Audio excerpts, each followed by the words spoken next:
Azerbaijan के सदर के साथ इंतहाई तामीरी मुज़ाकरात हुए हैं। तयशुदा मुआहदों को 1 माह में हतमी शक्ल दी जाएगी। $2 अरब सरमायाकारी के मुआहदों पर अप्रैल में दस्तखत होंगे। वज़ीर आज़म का अज़रबैजान के सदर इल्हाम अलियोव के साथ मुश्तरका न्यूज़ कॉन्फ्रेंस से खिताब। कहा कि अज़रबैजान से दोस्ती के मामले पर तमाम सियासी जमातों में इत्तेफाक है। बाहमी मफाद के मनसूबों से दोनों ममालिक के अवाम मुस्तफ़ीद होंगे। सदर अलियोव ने कहा कि दोनों ममालिक में दिफाई ताउन बढ़ाने पर इत्तेफाक हुआ। पाकिस्तान में सरमायाकारी में दिलचस्पी रखते हैं। इससे पहले वज़ीर आज़म को गार्ड ऑफ ऑनर पेश किया गया। दोनों ममालिक के कौमी तराने बजाए गए। हमने हुकूमत को 30 अरब रुपए जमा करके दिए। पाकिस्तान बैंकिंग समिट से वज़ीर ख़जाना सेनेटर मोहम्मद औरंगज़ेब का खिताब। बैंकिंग सेक्टर ने टैक्स अदायगी में तेल और गैस के शोबों को पीछे छोड़ दिया। हम तमाम इशू को हल करेंगे। सऊदी अरब में इमर्जिंग मार्केट कॉन्फ्रेंस का अच्छा रिस्पॉन्स मिला।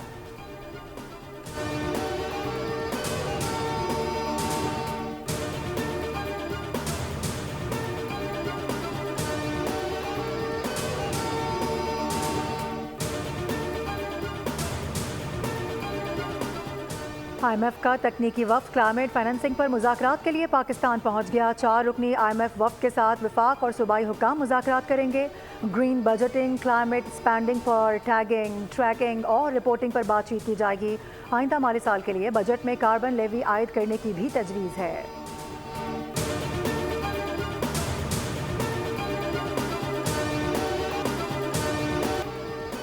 सुप्रीम कोर्ट में फौजी अदालतों के केस की समाअत किया कोर्ट मार्शल। अदालती कार्रवाई नहीं होता। जस्टिस जमाल मुंदखिल का इस्तफसार। बानी PTI के वकील उसैर भंडारी ने कहा, आइन का आर्टिकल 245 फौज को अदालती अख्तियारात नहीं देता। कोर्ट मार्शल अदालती अख्तियार होता, लेकिन सिर्फ फौजी एहलकारों के लिए, सिविलियन के लिए नहीं। जस्टिस जमाल मुंदखिल बोले, सिविलियन की एक कैटेगरी भी आर्मी एक्ट के जुमरे में आती है। आइन में फौज को 2 तरह के अख्तियारात दिए गए। एक इख्तियार दिफा का है, दूसरा सिविल हुकूमत की मदद का। बानी के वकील ने कहा, कोई गोलियां चला रहा हो तो दिफा के लिए किसी की इजाज़त नहीं लेनी पड़ती। अदालत करार दे चुकी, फौज अगर किसी हमलावर को गिरफ्तार करेगी तो सिविल हुक्काम के हवाले किया जाएगा। जस्टिस मुसर्रत हिलाली ने पूछा, हाईकोर्ट पर हमला हो तो ट्रायल कहाँ होगा? बानी के वकील बोले, हाईकोर्ट क्या, यहाँ तो सुप्रीम कोर्ट पर हमला हो चुका।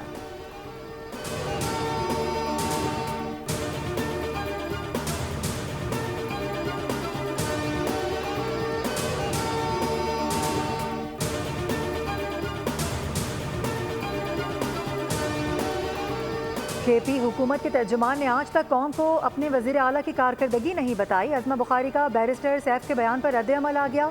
कहा कि पंजाब में मेट्रो बस, ऑरेंज ट्रेन के बाद ट्रैम और अंडरग्राउंड ग्रीन लाइन बनने जा रही है। पेशावर की BRT पिछले 5 सालों में चली कम और जली ज़्यादा है।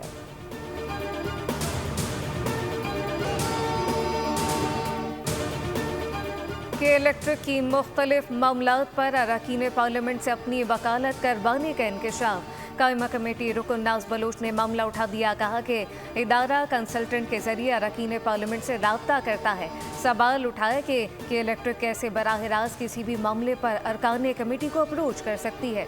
कौमी असम्बली की कायमा कमेटी बराह सनत व पैदावार में CO के इलेक्ट्रिक मोनस अलवी की ब्रीफिंग। कहा कि हमसे वो सब्सिडी मांगी गई जो हुकूमत ने दी ही नहीं। कोरोना के दौरान हमारी ग्रोथ गिर गई, सब्सिडी की पोजीशन में नहीं थे।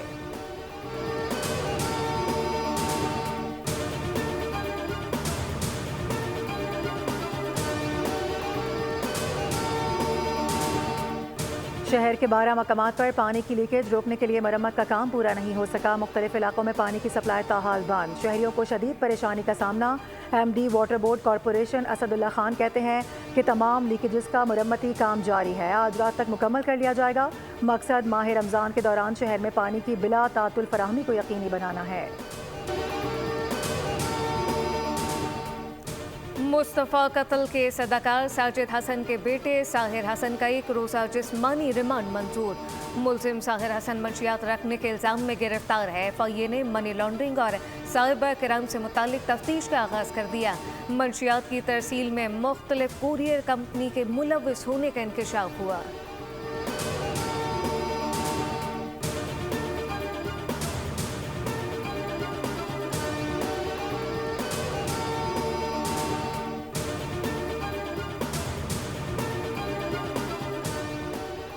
पीटीए ने पाकिस्तान में वीपीएन सर्विस फराहम करने वाली 2 कंपनीज को लाइसेंस देने की मंजूरी दे दी। तर्जुमान के मुताबिक कारोबारी इदारों को कानूनी तरीके से वीपीएन के इस्तेमाल की सहूलत दी जाएगी।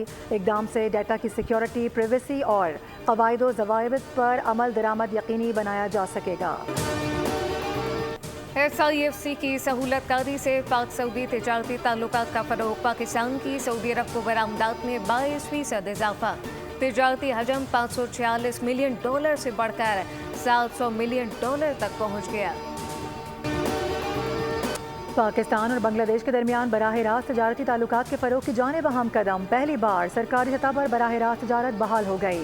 बांग्लादेश के लिए पाकिस्तान से 50,000 टन चावल की पहली खेप रवाना, दूसरी खेप मार्च में रवाना होगी। कराची मली मेमनगोट में बड़ी डकैती। मुसलमान पीपल्स पार्टी के रहनुमा कमरजान बलोच की फैमिली को यरगमाल बनाकर 1.5 करोड़ रुपए से ज्यादा का 50 तोला सोना ले गए। 24 लाख रुपए नकद तौदी का कीमती सामान भी लूट लिया गया। अहले खाना के मुताबिक मुलजिमान तकरीबन 1.5 घंटे तक घर में मौजूद रहे, सारा सामान बिखेर दिया, हर चीज की तलाशी ली। पीर महल हाउसिंग कॉलोनी में डकैती की वारदात नाकाम। शहरी ने हाजिर दिमागी का मुजाहिरा करते हुए गाड़ी भगा दी। वारदात नाकाम होती देखकर डकैतों ने गोलियां चला दी। हाब्रन मार्केट में सोनार की दुकान पर फायरिंग से 3 अफराद कत्ल। मरने वालों में बाप बेटा और मुलाजिम शामिल। मामला डकैती है या दुश्मनी, पुलिस की तहकीकात जारी। रावलपिंडी में चैंपियंस ट्रॉफी का अहम मैच। न्यूजीलैंड की दावत पर बांग्लादेश की 2 विकेटों के नुकसान पर बैटिंग जारी। ओपनर तंजीर हसन 24 रन बनाकर पवेलियन लौट गए। मैच के लिए दोनों टीमों में 2-2 तब्दीलियां। ये मैच न सिर्फ न्यूजीलैंड और बांग्लादेश बल्कि पाकिस्तान के लिए भी अहम है कि इसकी फतह न्यूजीलैंड के साथ भारत को भी सेमीफाइनल में पहुंचा देगी। पाकिस्तान और बांग्लादेश का टूर्नामेंट में सफर खत्म हो जाएगा। बस बहुत हो गया, मौजूदा खिलाड़ियों को बहुत चांस दे दिए। पाकिस्तान टीम शिकस्त की आदी हो चुकी है। साबिक कप्तान वसीम अकरम का चैंपियंस ट्रॉफी में पाकिस्तान टीम की बदतरीन कारकर्दगी पर सख्त बरहमी का इजहार। बड़े नाम फारिग करने का मुतालबा कर दिया। कहा कि टीम में नौजवान क्रिकेटर्स को शामिल किया जाए जिनके अंदर कोई खौफ न हो, चाहे इसके लिए 5-6 बड़े नामों को टीम से निकालना पड़ जाए। चैंपियंस ट्रॉफी के मुसलसल 2 मैचेस में शिकस्त के बाद दिफाई चैंपियन पाकिस्तान की सेमीफाइनल तक रसाई मुश्किल, लेकिन इम्कान अब भी बाकी। तकनीकी तौर पर पाकिस्तान इवेंट से आउट नहीं हुआ। न्यूजीलैंड, बांग्लादेश, भारत के खिलाफ मैचेस बड़े मार्जिन से हार जाए और पाकिस्तान बांग्लादेश के खिलाफ अपना मैच बड़े मार्जिन से जीते तो ही ग्रीन शर्ट की सेमीफाइनल तक रसाई मुमकिन है। आज न्यूजीलैंड की बांग्लादेश के खिलाफ कामयाबी की सूरत में पाकिस्तान टूर्नामेंट से बाहर हो जाएगा। हमास ने कैदियों की रिहाई तक इसराइल के साथ मजीद मुज़ाकरात से इनकार कर दिया। हमास के अहदेदार बासिम नईम ने कहा है कि इसराइल के साथ सालिसों के जरिए जंग बंदी के मजीद इक़दामात पर मुज़ाकरात उस वक्त तक नहीं होंगे जब तक फ़लस्तीनी कैदियों को मुआहदे के मुताबिक रिहा न किया जाए। $500 अरब तो क्या $100 अरब भी वापस नहीं करेंगे, क्योंकि ये रकम साबिक अमरीकी सदर जो बाइडेन की जानिब से बतौर इमदाद दी गई, ना के कर्ज। यूक्रेनी सदर ज़ेलेंस्की की ट्रंप से ठन गई।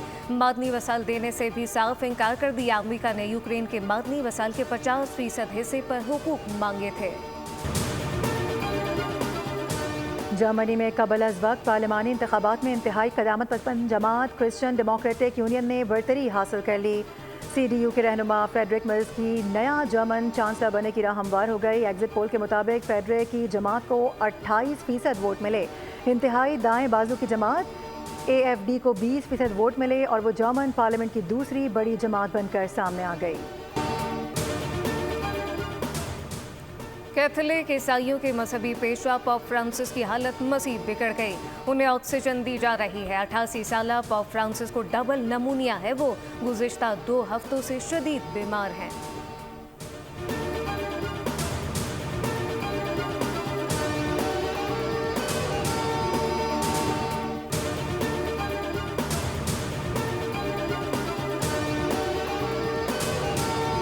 गुलकारा नसीम बेगम का 89वां यौम पैदाइश। नसीम बेगम ने मौसीकी की इब्तदाई तालीम मुख्तार बेगम से हासिल की।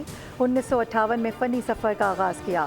नसीम बेगम ने कई फिल्मों के लिए गाने गाए, जबकि मिली नगमों में भी खूब पजीराई हासिल की।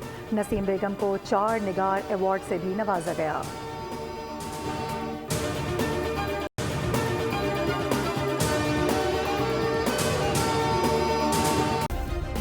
सब्सक्राइब करें और बेल दबाएं ताकि कोई खबर रह न जाए।